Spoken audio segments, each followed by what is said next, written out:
Mga lami na local delicacy, herbal na tsaa, souvenir items ug laing pa mga produktong gigama sa mga Valencianon ang mapalit sa mga turista sa bag-ong gibuksan na pasalubong center sa Valencia. Gibuksan ng pasalubong center na nahimutang sulod sa Municipal Tourism Office kaniadtong ika-5 sa Mayo.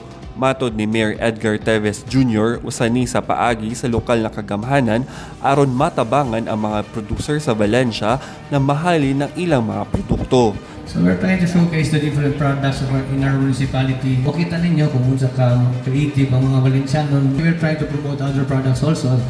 Katong ato mga weaving gikan sa Barangay Malabo.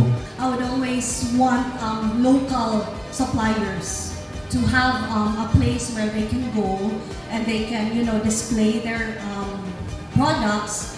So this one is a reality na yun to that dream. Niabot sa 21 ka local producer o manufacturer ang nisugot na ibaligya ang ilang mga produkto sa pasalubong center.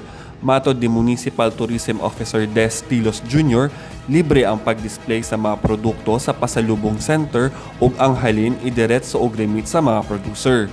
Abre ang pasalubong center matag adlaw. Giatol ang pag-abre sa pasalubong center sa selebrasyon sa Tchada Valencia Heritage Month karong Mayo. Alang sa maayong balita sa Negros Oriental, ako si Ray Anthony Lamotan.